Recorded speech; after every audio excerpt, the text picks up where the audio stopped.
ಸಮಸ್ತ ಕನ್ನಡಿಗರಿಗೆಲ್ಲ ನಮಸ್ತೆ ಹೇಳ್ತಾ ಇದ್ದೀನಿ. ನಾನು ನಿಮ್ಮ ಸ್ನೇಹಿತೆ ಸರಳ. ಈ ದಿನ ನಾವು ಮಹಾರಾಷ್ಟ್ರದಲ್ಲಿ ತುಳಜಾಭವಾನಿ ಕ್ಷೇತ್ರಕ್ಕೆ ಹೋಗ್ಬಿಡೋಣ. ಇದು ತುಂಬಾ ಚೆನ್ನಾಗಿರುವಂಥ ಪುಣ್ಯಕ್ಷೇತ್ರ. ನಾನು ನೋಡ್ಕೊಂಡು ಬಂದಿದ್ದೀನಿ.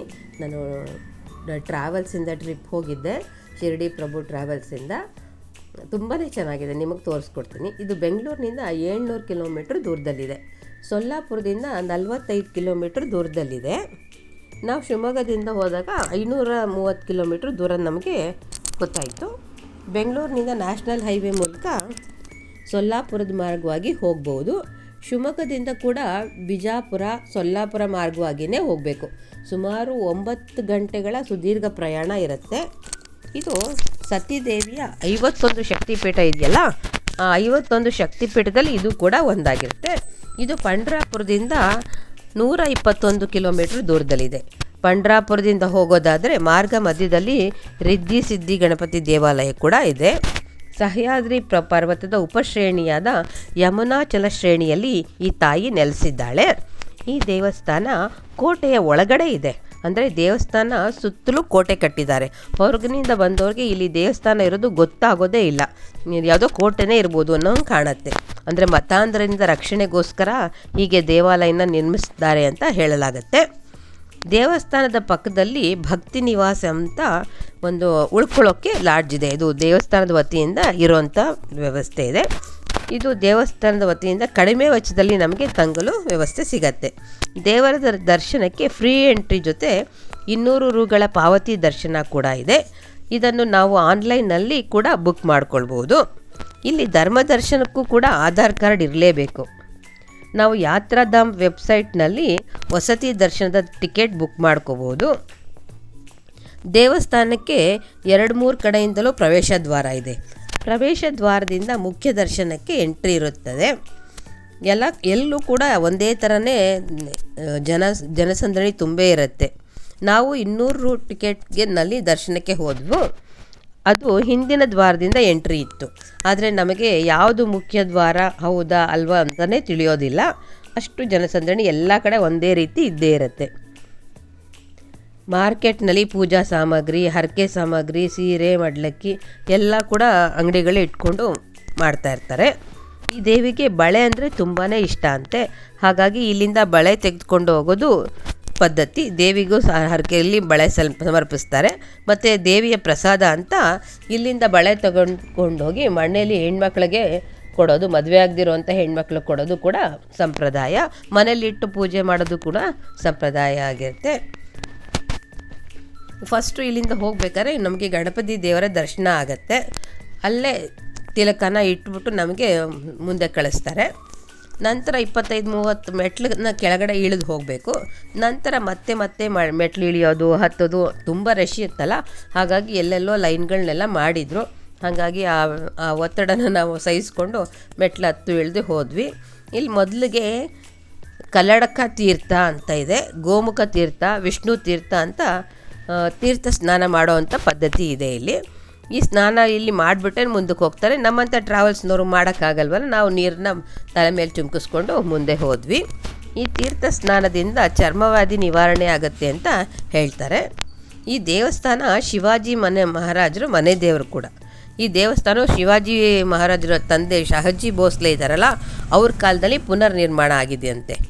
ಆದರೆ ಅದಕ್ಕೂ ಬಹಳ ಹಿಂದೆಯೇ ಪ್ರತಿಷ್ಠಾಪನೆಯಾಗಿದೆ. ನಿಖರವಾದ ಮಾಹಿತಿ ಮಾತ್ರ ನನಗೆ ಸಿಕ್ಕಿಲ್ಲ. ಬಹಳ ಹಿಂದೆ ಪುರಾಣದ ಪ್ರಕಾರ, ಸ್ಕಂದ ಪುರಾಣದ ಪ್ರಕಾರ ಖರ್ಧಾಮ್ ಎಂಬ ಮಹರ್ಷಿ ತಪಸ್ಸಾಚರಣೆ ಮಾಡ್ತಾಯಿದ್ರು. ಅವರು ಆಕಸ್ಮಿಕವಾಗಿ ಮರಣ ಹೊಂದ್ತಾರೆ. ಅವರ ಪತ್ನಿ ಅನುಭೂತಿ ಅಂತ, ಆಕೆ ಪತಿ ತೀರ್ಕೊಂಡಂಥ ಸಮಯದಲ್ಲಿ ಗರ್ಭವತಿಯಾಗಿರ್ತಾಳೆ. ಸಂಪ್ರದಾಯದ ಪ್ರಕಾರ ಪತಿ ವಿಯೋಗದ ನಂತರ ತಾನು ಚಿತೆ ಇರೋ ಮನಸ್ಸು ಅವಳಿಗೂ ಇರುತ್ತೆ. ಆದರೆ ಅವಳ ತಾಯಿ ಪಾರ್ವತಿ ತಾಯಿ ಅವಳ ಕನಸಲ್ಲಿ ಬಂದು, ನೀನು ಹೀಗೆ ಮಾಡಬಾರ್ದು, ಗರ್ಭಿಣಿಯಾಗಿದೆಯಾ, ನೀನು ಈ ಚಿತೆ ಏರಬಾರ್ದು ಅಂತ ಕನಸಿನಲ್ಲಿ ಬಂದು ತಿಳಿ ಹೇಳ್ತಾರಂತೆ. ನಿನ್ನನ್ನು ನಾನು ಸದಾ ರಕ್ಷಣೆ ಮಾಡ್ತೇನೆ ಅಂತ ವಾಗ್ದಾನ ಮಾಡ್ತಾಳಂತೆ. ಮತ್ತು ಹಿಮಾಚಲದಲ್ಲಿ ತಪಸ್ಸಾಚರಣೆ ಮಾಡು ಎಂಬ ಸಲಹೆ ಕೂಡ ನೀಡ್ತಾರೆ ಆಕೆ ಪಾರ್ವತಿ. ಅನುಭೂತಿ ಹಾಗೇ ಮಾಡ್ತಾಳೆ. ಆಗ ಅಲ್ಲಿ ಒಬ್ಬ ರಾಕ್ಷಸ ಅವಳನ್ನು ಹಿಂಸಿಸುತ್ತಾನೆ. ಆಗ ಅನುಭೂತಿ ತಾಯಿಯನ್ನು ಕೂಗಿ ಕರೆಯುತ್ತಾಳೆ. ಜಗದಂಬೆ ಪಾರ್ವತಿ ಇವರ ಕರೆಗೆ ಓಗೊಟ್ಟು ಶೀಘ್ರವಾಗಿ ಬಂದು ಆ ರಾಕ್ಷಸನ ಸಂಹಾರ ಮಾಡ್ತಾಳೆ. ನಂತರ ಅನುಭೂತಿಯ ಕರೆಗೆ ಶೀಘ್ರವಾಗಿ ಓಗೊಟ್ಟು ಬಂದ ತಾಯಿಯನ್ನು ಇಲ್ಲಿ ತುಳಜಾ ಭವಾನಿ ಎಂದು ಕರೆಯಲಾಗುತ್ತದೆ. ತುಳಜಾ ಎಂದರೆ ಮರಾಠಿಯಲ್ಲಿ ಶೀಘ್ರ, ಬೇಗ, ತ್ವರಿತ ಅಂತ ಅರ್ಥ ಬರುತ್ತೆ. ಅಂದರೆ ವೇಗವಾಗಿ ಬಂದು ತಾಯಿನ ಈಕೆನ ರಕ್ಷಣೆ ಮಾಡೋದ್ಲಲ್ಲ, ಹಾಗಾಗಿ ಬೇಗವಾಗಿ ಬಂದಂಥ ಭವಾನಿ ಅಂತ ಹೇಳ್ತಾರೆ. ಈ ತಾಯಿಯನ್ನು ಗಂಡು ರೂಪಿ ಅಂತಲೂ ಕರೀತಾರೆ. ಭವಾನಿ ಎಂದರೆ ಶಂಕರ ಎನ್ನಲಾಗುತ್ತದೆ.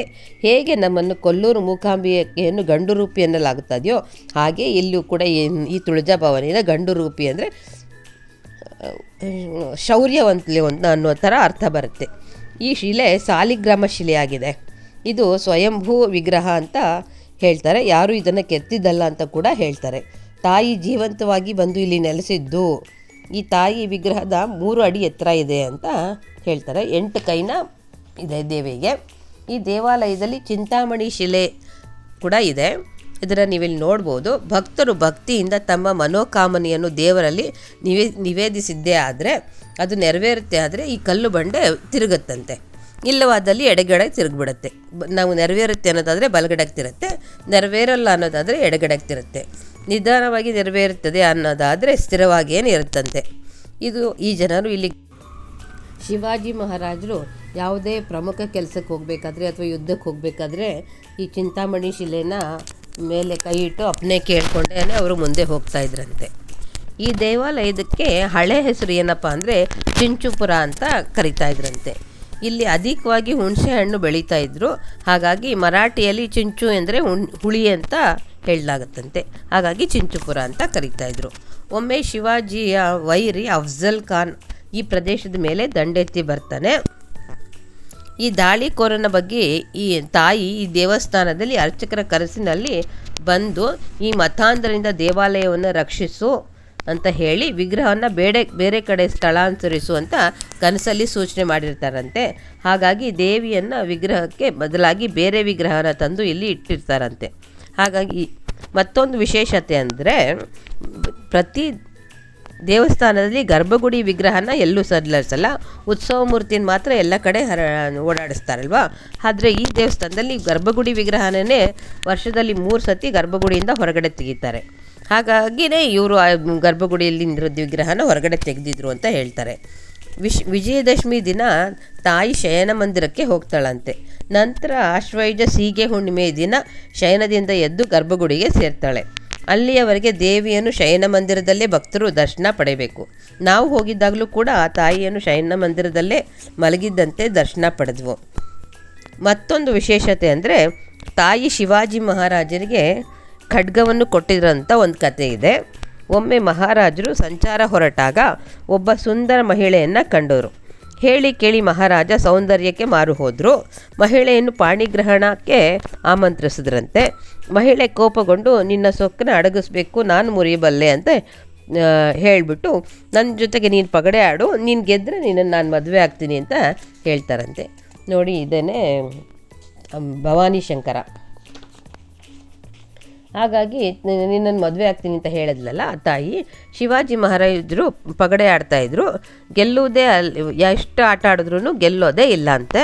ಪ್ರತಿ ಸತಿ ಸೋಲ್ತಾನೆ ಇದ್ದರು. ಅವ್ರು ಈ ದಿನ ಬಾ ಆ ದಿನ ಬಾ ಅಂತ ಎಷ್ಟು ಸತಿ ಹೇಳಿದ್ರು ತಾಯಿ ಬಂದು ಹಾಡ್ತಾ ಇರ್ತಾಳೆ. ನೀನು ಸೋತ್ರೆ ಮಾತ್ರ ನಾನು ನಿನ್ನನ್ನು ಮದುವೆ ಆಗ್ತೀನಿ ಅಂತ ಹೇಳಿರ್ತಾಳೆ. ಹಾಗಾಗಿ ಇವ್ರು ಸೋಲ್ದಾಗ ಇವನು ಎಷ್ಟು ಸತಿಗೂ ಗೆಲ್ಲೋದೇ ಇಲ್ವಲ್ಲ. ಹಾಗಾಗಿ ಆ ಶಿವಾಜಿಗೆ ಆಶ್ಚರ್ಯ ಆಗಿ, ನೀನು ಯಾರು ನಿಜವಾದ ರೂಪ ಹೇಳು, ನೀನು ನನ್ನಲ್ಲಿ ಇಷ್ಟೊಂದು ಸತಿ ನನ್ನನ್ನು ಸೋಲಿಸ್ತಾ ಇದೆಯಾ ಅಂದರೆ ನೀನೇನೋ ವಿಶೇಷವಾಗಿರೋಂಥ ಶಕ್ತಿ ಇರೋಂಗೆ ಕಾಣ್ತೀಯ, ನೀನು ಸಾಮಾನ್ಯ ಹೆಣ್ಣಲ್ಲ ಅಂತ ಹೇಳ್ತಾರಂತೆ. ಆಗ ತಾಯಿ ನಾನು ನಿನ್ನ ಮನೆ ದೇವರು ಅಂತ ಹೇಳ್ಕೊಳ್ತಾಳಂತೆ. ನೀನು ಸದಾ ನಿನ್ನಲ್ಲೇನೋ ಮೋಹಕ ಶಕ್ತಿ ಇದೆ, ಕಳೆ ಇದೆ ಅಂತ, ನೀನು ಅಸಾಮಾನ್ಯಳಲ್ಲ ಅಂತ ಭಿನ್ನವಿಸಿ ಕೇಳ್ಕೊತಾರೆ. ಆಗ ತಾಯಿ ನಾನು ನಿನ್ನ ಮನೆ ದೇವಿ, ನಿನ್ನನ್ನು ಪರೀಕ್ಷಿಸಲೆಂದೇ ಬಂದೆ, ನೀನನ್ನು ಸದಾ ಧರ್ಮ ಮಾರ್ಗದಲ್ಲಿ ನಡೆಸಬೇಕು ನೀನು ಅಂತ ಶಿವಾಜಿಗೆ ಹೇಳ್ತಾರಂತೆ. ಶಿವಾಜಿ ಮಹಾರಾಜರು ಅದನ್ನು ಕೇಳಿ ಬೆವತು ನಡಕ ಹೊಂದ್ಬಿಡ್ತಾರಂತೆ. ತಾಯಿನ ನಾನು ಈ ರೀತಿ ಕೇಳ್ಬಿಟ್ನಲ್ಲ ಅಂತ ಅಂದ್ಕೊಂಡು ಕ್ಷಮಿಸು ತಾಯಿ ಅಂತ ಅಂದ್ಬಿಟ್ಟು ತಾಯಿನ ಬಿನ್ನವಿಸ್ಕೊಳ್ತಾರಂತೆ, ನನ್ನಿಂದ ಮಹಾ ಅಪರಾಧ ಆಗೋಯ್ತು ಅಂತ ಅಂದ್ಬಿಟ್ಟು. ಹಾಗಾಗಿ ತಾಯಿ ಅವಳಿಗೆ ಖಡ್ಗ ಕೊಡ್ತಾರಂತೆ. ಈ ಖಡ್ಗ ಇಟ್ಕೊಂಡು ನೀನು ಧರ್ಮ ಮಾರ್ಗದಲ್ಲಿ ನಡೆದು ಎಲ್ಲರನ್ನೂ ಶತ್ರು ಸಂಹಾರಕ್ಕಂದು ಈ ಖಡ್ಗ ಬಳಸು, ಎಲ್ಲರನ್ನೂ ಕ್ಷೇಮವಾಗಿ ಸುರಕ್ಷಿತವಾಗಿ ಕಾಪಾಡು ಅಂತ ಹೇಳಿದ್ರಂತೆ. ಇದೊಂದು ಸತ್ಯ ಕಥೆ ಅಂತಲೇ ಹೇಳ್ತಾರೆ. ಎಲ್ರಿಗೂ ಆಶ್ಚರ್ಯ ಆಗುತ್ತೆ, ತಾಯಿ ಈ ಕಾಲದಲ್ಲೂ ಈ ಥರ ದರ್ಶನ ಕೊಡ್ತಾಳೆ ಅಂತ ಅಂದ್ಬಿಟ್ಟು. ಈ ಜಗದಂಬೆಗೆ ಅರಿಶಿನ, ಕುಂಕುಮ, ಹೂವು, ಬಳೆ, ಕರಿಮಣಿ, ತಾಳಿ, ಗೆಜ್ಜೆ, ಮಡ್ಲಕ್ಕಿ, ಕಾಲುಂಗುರ, ಸೀರೆ ಇವೆಲ್ಲವನ್ನು ದೇವರಿಗೆ ಸಮರ್ಪಿಸುವ ಪದ್ಧತಿ ಇದೆ. ಪ್ರತಿ ಭಕ್ತರು ಒಂದು ಸಣ್ಣ ಪ್ಯಾಕೆಟ್ ರೂಪದಲ್ಲಿ ಈ ಎಲ್ಲ ವಸ್ತುವನ್ನು ಅದರಲ್ಲಿ ಹರಕೆ ಇಟ್ಟು ಕೊಡ್ತಾರೆ. ಅದು ದೇವಾಲಯದೊಳಗೂ ಸಹ ಮಾರೋಕ್ಕೆ ಜನ ಬರ್ತಾರೆ. ಅಲ್ಲೇ ನಾವು ಪರ್ಚೇಸ್ ಮಾಡಿಕೊಂಡು ಹುಂಡಿನಲ್ಲಿ ಹಾಕ್ಬೋದು. ಇಲ್ಲಿ ಮುಡಿ ಕೊಡುವುದೂ ಸಂಪ್ರದಾಯ ಇದೆ. ಮಂಗಳವಾರ, ಶುಕ್ರವಾರ ವಿಶೇಷವಾಗಿ ಹುಡುಗಿರು ಕೊಡ್ತಾರೆ. ಸಸ್ಯಾಹಾರವಲ್ಲದೆ ಬೇರೆ ಆಹಾರವನ್ನು ದೇವರಿಗೆ ನೈವೇದ್ಯ ಮಾಡ್ತಾರೆ. ಇಲ್ಲಿ ನಾವು ಹೋದಾಗ ಬೇರೆಯವರು ಸಹ ಈ ಅಡಿಗೆಯನ್ನು ಮಾಡಿ ತಂದು ನೈವೇದ್ಯ ಮಾಡಿದ್ರು. ನೋಡಿ ಇವರೇ ಮಾಡಿದ್ದು. ತಾಯಿ ಎಲ್ಲರಿಗೂ ಕೃಪೆ ತೋರಿ ಹರಿಸ್ತಾಳೆ.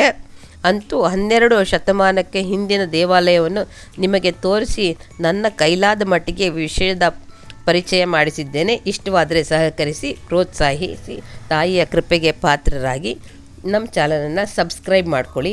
ಹೀಗೆ ಹೊಸ ಹೊಸ ದೇವಸ್ಥಾನನ ನಿಮಗೆ ತೋರಿಸೋದಕ್ಕೆ ನಾನು ಇಷ್ಟಪಡ್ತೀನಿ. ನಿಮ್ಗೆ ಇಷ್ಟ ಆಗಿದ್ರೆ ಒಂದು ಲೈಕ್ ಕೊಡೋದು ಮರಿಬೇಡಿ, ನಿಮ್ಮ ಫ್ರೆಂಡ್ಸ್ಗೂ ಶೇರ್ ಮಾಡೋದು ಮರಿಬೇಡಿ. Thank you for watching. ದೇವಾಲಯದಲ್ಲಿ ನನಗೆ ವಿಡಿಯೋನ ರೆಕಾರ್ಡ್ ಮಾಡೋಕ್ಕೆ ಬಿಡ್ತಾ ಇರಲಿಲ್ಲ, ಮೊಬೈಲ್ ಅಲೋ ಇರಲಿಲ್ಲ. ನಾನು ಕಷ್ಟಪಟ್ಕೊಂಡು ಈ ವಿಡಿಯೋನ ಒಂದೇ ಸ್ವಲ್ಪ ವಿಡಿಯೋ ಮಾಡಿ ಇನ್ನೆಲ್ಲ ಫೋಟೋ ತೆಕ್ಕೊಂಡಿದ್ದೀನಿ, ಇವರು ಕಾಣ್ದಿದ್ದಂಗೆ. ನಿಮಗೆ ಇಷ್ಟ ಆದರೆ ಸಹಕರಿಸಿ. ದಯವಿಟ್ಟು ಏನೋ ಬರೀ ಫೋಟೋ ಹಾಕಿದ್ದಾಳೆ ಅಂತ ಬೇಜಾರು ಮಾಡ್ಕೋಬೇಡಿ. ಆದಷ್ಟು ನಾನು ತಕ್ಕ ಮಟ್ಟಿಗೆ ನಾನು ಮಾಡಿಕೊಟ್ಟಿದ್ದೀನಿ. Thank you.